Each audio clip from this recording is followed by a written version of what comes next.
अस्सलाम वालेकुम व्यूअर्स, मैं हूं समीना पाशा। उम्मीद है आप लोग खैरियत से होंगे। व्यूअर्स, कुछ आम खबरें और अपडेट्स लेकर इस व्लॉग में आपके सामने हाजिर हैं। जनाब, खबरें बड़ी इंपॉर्टेंट हैं, दिलचस्प हैं, क्योंकि पाकिस्तानी सियासत एक अगले मरहले में दाखिल होने जा रही है। बज़ाहिर ऐसा नज़र आ रहा है। एक तो सलमान अकरम राजा साहब जो सेक्रेटरी जनरल हैं PTI के, उनकी तरफ से एहतजाजी हिकमत अमली का ऐलान किया जाना है। वो एक सबकी नज़र में आएगी बात के। ज़ाहिर है अब पाकिस्तान तहरीक इंसाफ किस टाइप का एहतजाज करने जा रही है, क्या उनका प्लान है। बुशरा बीबी साहिबा की भी अहम मुलाकातें हुई हैं, उन मुलाकातों का अहवाल आपके सामने रखेंगे। इसके बाद कुछ खबर लेंगे हुकूमत की तरफ भी बड़ी इंटरेस्टिंग चीज़ें हुई हैं कि कुछ पार्लियामेंटेरियंस ने शहबाज शरीफ साहब को ख़त लिखा है अमेरिका के ख़िलाफ़, और क्या उनकी डिमांड थी, इस पे बात करेंगे। चाइना को क्या ये हुकूमत नाराज़ कर रही है, इसके ऊपर भी सवाल उठ रहे हैं, इसके ऊपर भी बात करेंगे। कुछ अदालती कार्रवाइयों की खबरें हैं, वो आपके साथ शेयर करेंगे। आपसे रिक्वेस्ट है कि चैनल को सब्सक्राइब कर लें अगर अभी तक सब्सक्राइब नहीं किया। तो बात का आगाज़ करते हैं जी। जैसा कि आप लोग जानते हैं कि पिछले एक महीने में जो एक स्ट्रगलिंग टाइम था PTI का, और उसके ऊपर PTI ने उस तरीके से नहीं कोई हिकमत अमली अपनाई जो कि अपनानी चाहिए थी। इसके ऊपर वैसे भी तनकीद हो रही थी। खबर हमें ये भी मिली है कि बुशरा बीबी साहिबा जो हाल ही में अभी रिहा हुई हैं, उनकी भी पार्टी रहनुमाओं से, अहम रहनुमाओं से मुलाकातें हुई हैं, और उन्होंने भी जो पार्टी की हिकमत अमली थी या जो इमरान खान साहब के ऊपर पाबंदियां बढ़ाई गई, उनसे मुलाकात नहीं करने दी गई, इस सारे मामलात को लेकर के, इमरान खान की रिहाई के हवाले से क्या स्ट्रैटेजी है उसको लेकर के कुछ बहुत ज़्यादा इत्मीनान का इजहार नहीं किया। और उन्होंने जो है वो खफगी का तकरीबन इजहार किया कि उस तरह रिस्पॉन्ड नहीं किया गया जैसे किया जाना चाहिए था। लेट अदालतों से रुजू किया गया और इमरान खान साहब को इतने दिन इस तरीके से सख्त हालात पर रखा गया, लेकिन उस तरह दबाव नहीं डाला जा सका पार्टी की तरफ से, क़यादत की तरफ से, जो डाला जाना चाहिए था, चाहे वो अदालतों के थ्रू होता, जिस तरह भी होता, लेकिन वो आवाज़ हमें उस तरह मौसर नज़र नहीं आई। तो इसके ऊपर उन्होंने काफ़ी तहफ़्फ़ुज़ात का इजहार किया है, और ये उन्होंने बताया है कि वो बिल्कुल इससे मुतमिन नहीं है। और उसके बाद हम ये चीज़ भी देख रहे हैं कि एक नई जद्दोजहद जो है वो PTI शुरू करना चाह रही है अब, और अब बाकायदा उनकी तरफ से अदालतों को भी परसू किया जा रहा है ज़रा तेज़ी के साथ। एक तो उसकी वजह ये भी है कि ज़ाहिर है जो एक अदालती चेंज बड़ा आना था, नए चीफ जस्टिस की तैनाती, उसका भी एक इंतज़ार था, और जैसे ही वो हुई है उसके बाद कई सारी जो पिटिशन्स हैं वो सुप्रीम कोर्ट भी गई हैं। और इसके साथ साथ बहुत से रहनुमा ये भी कहते हुए महसूस हो रहे हैं कि जो नीचे वाली अदालतें भी अब फैसले देंगी उसमें भी कहीं ना कहीं इन चीज़ों का असर नज़र आएगा कि जो ऊपर काजी फायज ईसा साहब सारे निज़ाम को प्रोटेक्ट करके बैठे हुए थे, वो चीज़ अब उस तरह की शायद ना हो, इसलिए अदालतें भी थोड़ा बहुत अब बेहतर फैसले करने की तरफ जाएंगी। और मैंने पिछले व्लॉग में आपको बताया था कि इंसदाद दहशतगर्दी अदालतों से जिस तरीके से रिहाइयाँ हुई हैं, कई कारकुन जो हैं D चौक से, कुछ 600 के करीब कारकुन थे, उनको ज़मानतें मिली हैं, तो हमें अब उसके जो असरात हैं वो निचली सतह पर भी नज़र आना शुरू होंगे। बाकी ये है कि जो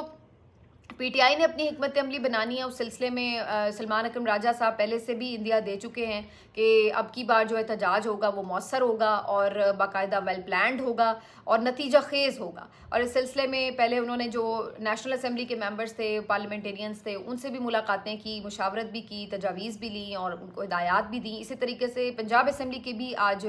जो मेंबर्स हैं उनके साथ उनकी मुलाकातें होनी है PTI के, तो वहाँ पर भी ये सारा जो सिलसिला है वो करेंगे। और अब ऐसा लग रहा है कि सलमान अकरम राजा साहब काफ़ी फ्रंट फुट पर सही तौर पर सेक्रेटरी जनरल बनते हुए ड्राइविंग सीट पर हैं, और काफ़ी सख्ती भी कर रहे हैं पार्टी पॉलिसी को लेकर के। इससे पहले जो एक फील आ रही थी कि जी जिसका जो दिल कर रहा है वो कर रहा है, पार्टी जो है वो तितर बितर है, या बड़े कोई आपस में इख्तलाफात वगैरह हैं, तो इन चीज़ों को भी एड्रेस किया गया। कुछ तो ज़ाहिर इमरान खान साहब ने भी मामला जेल में सेटल किए हैं जब उनसे मुलाकातें शुरू हुई, और सलमान अकरम राजा साहब भी अपनी अथॉरिटी को पूरी तरह यूज़ करते हुए जो भी पार्टी पॉलिसी के ख़िलाफ़ बात कर रहा है उसको वार्निंग्स भी दी हैं। अभी रिसेंटली उन्होंने शेर अफजल मरवत साहब के हवाले से भी ये बात की है कि उनको भी उन्होंने फाइनल वार्निंग दी है कि भाई आप भी पार्टी की जो पॉलिसी है उसको फॉलो करें, और जो गैर ज़रूरी बयानात या इस तरह की चीज़ें जिससे पार्टी को नुकसान पहुँचे, कॉज को नुकसान पहुँचे, ये करने से आप बाज रहें। तो वैसे शेर अफजल मरवत साहब की पिछले दिनों कुछ चीज़ें थी भी ऐसी, जैसे नवाज शरीफ साहब के हवाले से भी उनका एक स्टेटमेंट था, उसके ऊपर भी बड़ी तनकीद हो रही थी। फिर अभी उन्होंने रिसेंटली भी कल मतीउल्लाह जान साहब के प्रोग्राम में जो बात की कि जी हामिद खान साहब का जो हमायत याफ्ता ग्रुप था उनको इन्होंने वोट नहीं किया, बल्कि इनके अपने भी जो कुछ लोग थे जो इनके असर रसूख वाले, जिनको ये कह के वोट डलवा सकते थे, तो उन्होंने कहा कि मैंने उनके भी वोट जो हैं वो नहीं कहा कि वो डालें। तो इस पे मतीउल्लाह जान साहब भी हैरान हुए और उन्होंने कहा कि आपको पता है कि आपकी इस हरकत का जो फ़ायदा है वो तो आपके मुखालिफ उम्मीदवार को हुआ है, जो कि आईनी तरमीम के हमायत में खड़े हुए हैं एक तरह से। तो ये आपने मतलब इंटरनल पॉलिटिक्स की वजह से इस चीज़ को आपने नुकसान पहुंचाया है। तो इस बात के ऊपर जो है वो शेर अफजल मरवत साहब बज़ाहिर ऐसा लग रहा था कि ये बड़ी छोटी सोच है, बचगाना सोच है कि अगर आपकी आपस में इख्तलाफात हैं तो उसका मतलब है उसका गुस्सा आप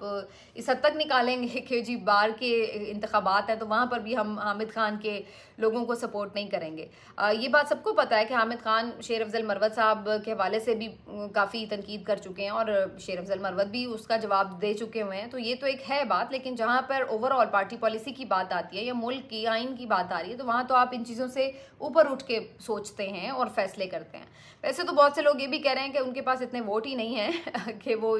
30-40 वोट लेके बैठे हुए हों, लेकिन अगर होते भी तो उन्होंने एक तरह से अपनी सोच तो अयां की है। तो ये एक अजीब सी बात थी और इस तरह की चीज़ें ज़ाहिर है सबके जब आती हैं नज़र में तो वो सब इस पे बात करते हैं। एक और प्रोग्राम में वो इस तरह से भी बात कर रहे थे कि जी हम तो इन लोगों के साथ भी बात करने को तैयार हैं जो हुकूमती जमातें हैं वगैरह वगैरह। तो इन तमाम चीज़ों के ऊपर ज़ाहिर है फिर बाद में तनकीद भी होती है और एक रिफ्ट भी बनती है, आपस में इख्तलाफात भी जन्म लेते हैं। तो सलमान अकरम राजा साहब ने इसी बाबत ये बात कही है कि उन्हें वार्निंग दे दी गई है कि आप इस तरह की चीज़ों से बाज रहें। वैसे तो हमारे ज़रा ये भी खबर दे रहे हैं कि सलमान अकरम राजा साहब ने शेर अफजल मरवत साहब को वैसे भी अदर दैन मतलब कैमरा भी ये बात कही कि भाई आपसे तो बहुत काम लेना है लेकिन आपको अपने डिसिप्लिन के ऊपर ज़रा ध्यान रखना पड़ेगा, आप जो डिसिप्लिन नहीं पार्टी का फॉलो करते। तो इस पर शेर अफजल मरवत साहब ने उन्हें भी इवन यही जवाब दिया था कि ये ज़रा थोड़ा सा हमारे लिए मुश्किल काम है। तो ये सारी दुनिया को ही पता है कि शेर अफजल मरवत साहब के लिए ये मुश्किल काम है, डिसिप्लिन को फॉलो करना ज़रा उनके लिए। पहले भी हम कई नज़ारे देख चुके हैं, इस वजह से एक दफ़ा पार्टी की मेंबरशिप से भी हाथ धोते धोते वो बचे हैं। बैरिस्टर गौहर साहब ने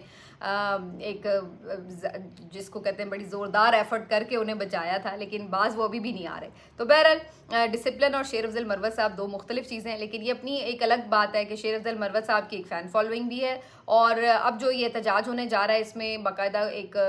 प्लान यही है कि ग्रुप इसको लीड कर रहा हो और उस ग्रुप में ज़ाहिर और भी मेंबर्स होंगे। तो अब देखते हैं जब बाकायदा इसका एहतजाज का ऐलान किया जाता है। अब आ जाते हैं जी इस बात की तरफ कि हुकूमत की सफ़ों में क्या हो रहा है। वैसे बाय द वे ये जो एहतजाज की बात हो रही इससे फिर आज मैं देख रही थी अली अमीन गंडापुर साहब की इसी तरह की वीडियो थी कि जी हमारे जनाजे पढ़ा देना, हम अगर वापस ना आए तो बस समझ लेना कि हमें पता है खून का रंग जो है वो क्या होता है, वही इनकलाब का रंग होता है वगैरह वगैरह। तो वो बहुत ज़बरदस्त जैसे पहले तकरीरें करते हैं उस तरह करने की कोशिश कर रहे थे।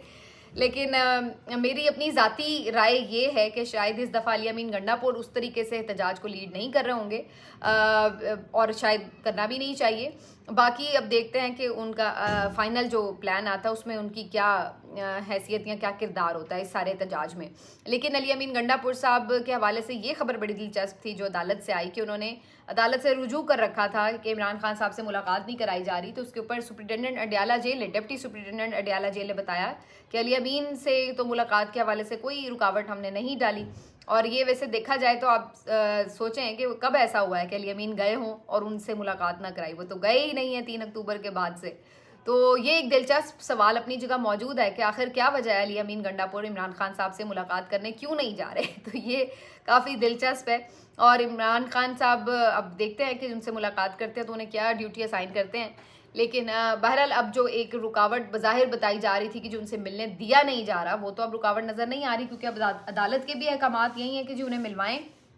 और साथ में अली अमीन गंडापुर साहब को तो अब उन्होंने भी कह दिया है कि जी हमारी तरफ से तो कोई प्रॉब्लम नहीं है। तो अब तो लगता है कि उन्हें जाना ही पड़ेगा। एक और जो इमरान खान साहब की सहूलतों की फराहमी के हवाले से दरख्वास्त थी उसके ऊपर भी आज अदालत ने दोबारा वाज़ेह फ़ैसला दे दिया और ये हिदायत दी हैं कि इमरान खान साहब की उनकी बेटों से व्हाट्सएप पे या लैंडलाइन नंबर से जिस तरह भी मुमकिन हो उनकी बात रेगुलर करवाई जाए और जो दीगर उनकी सहूलियात हैं अखबारात वगैरह वो उन तक पहुँचाई जाएँ, लाइट वाइट उनको दी जाए। इस तरह की शिकायत दोबारा नहीं आनी चाहिए। तो ये भी आज जो पिटीशन है इसके ऊपर सामने हिदायत वाज़ेह ऑर्डर आ चुका है इस्लामाबाद हाई कोर्ट का। इस्लामाबाद हाई कोर्ट से आज कुछ मज़ीद भी अहम फैसले हुए हैं। एक तो जस्टिस मियां गुल हसन औरंगज़ेब साहब ने जो ये वाला मामला था, कल जो उन्होंने रिमार्क्स दिए थे उसके ऊपर उन्होंने इज़हार तासुफ़ किया और उनका कहना था कि शायद वो कल ज़्यादा ज़रूरत से बोल गए। तो उन्होंने कहा कि मुझे नहीं कहना चाहिए था। बाकी 2 अहम फैसले आए हैं जी। एक तो इंसदाद दहशतगर्दी अदालत ने ईमान मज़ारी और उनके शौहर को रिहा करने का हुक्म दे दिया है। उनका जो रिमांड था वो कल ही कलअदम करार दे दिया था इस्लामाबाद हाई कोर्ट में 2 रुकनी बेंच ने, और आज जो है वहाँ पर ये पेशरफ्त हुई है कि जब दोबारा उनकी ज़मानत के लिए रुजू किया गया तो उनको रिहा करने का हुक्म दे दिया गया। तो एक ये फैसला हुआ है। इसके अलावा आज़म नज़ीर तारड़ साहब आज़म सवाती साहब जो हैं, इनका जो रिमांड दिया गया था उसके ऊपर भी आज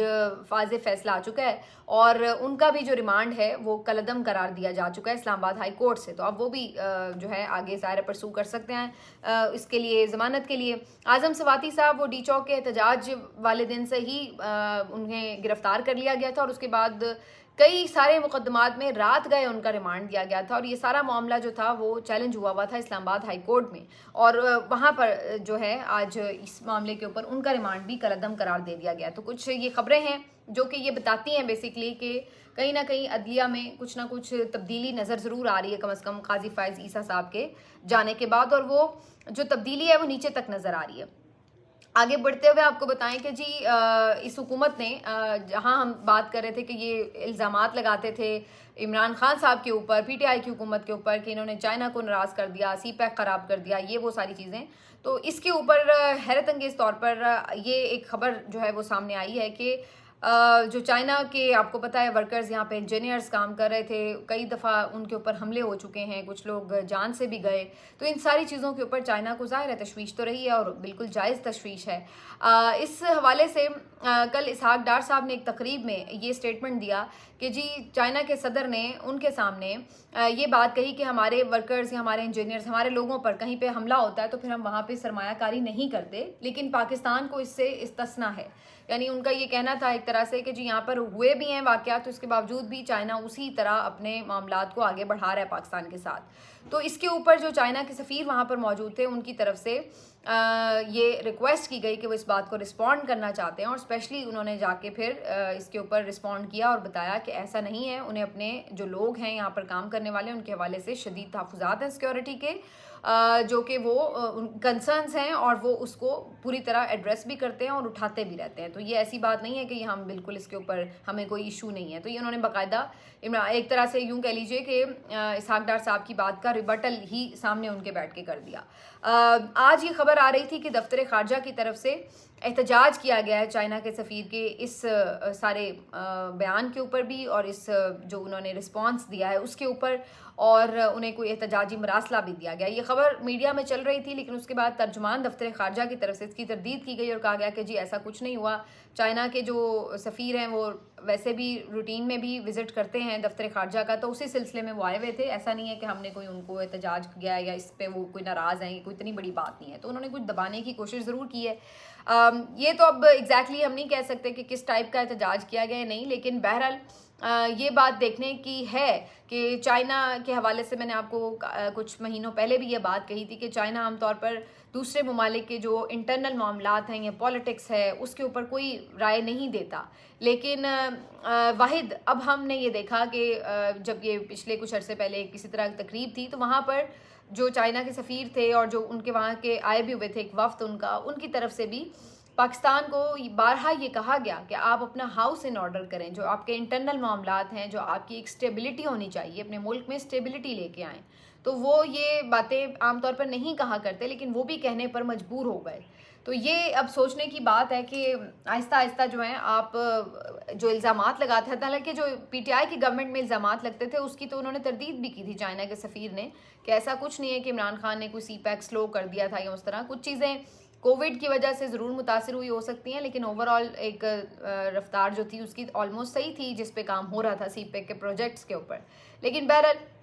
हुकूमत ने इस बात को काफ़ी प्रोपेगेंडा इस पर किया था और स्टिल वो करते हैं। लेकिन इस वक्त जो सूरत हाल हमें नज़र आ रही है वो ये कि चाइना से भी अभी कोई उस तरह हमें गर्मजोशी नज़र नहीं आ रही जो पहले हमें नज़र आती थी। और दूसरी तरफ सूरत हाल ये कि अमेरिका में अगर तब्दीली हो जाती है हुकूमत की, तो इस बात के ऊपर तो इनकी और टेंशन बढ़ी हुई है, और उसके ऊपर हम बात कर ही रहे हैं कि अब अगर डोनाल्ड ट्रंप आते हैं तो क्या उसके असरात पाकिस्तान की सियासत पर होंगे। अब एक और बड़ी दिलचस्प बात यह है कि जो आपको पता है कि अमेरिका के 60 से ज़ायद जो अरकान कांग्रेस थे, उन्होंने अरकान पार्लियामेंट थे, उन्होंने ख़त लिखा था इसी हवाले से कि जी पाकिस्तान में जो इंसानी हुकूक़ की खिलाफ वर्जियाँ हैं या जो इमरान खान साहब के साथ ट्रीटमेंट के हवाले से बातचीत है और ये सारी चीज़ें, तो इसके ऊपर कंसर्न्स का इजहार किया था। ये भी उन्होंने डिमांड की थी कि जो आपका February 8 का इलेक्शन है उसका भी इन्वेस्टिगेशन हो के सही तौर पर चीज़ें सामने आनी चाहिए। तो ये सारी चीज़ें,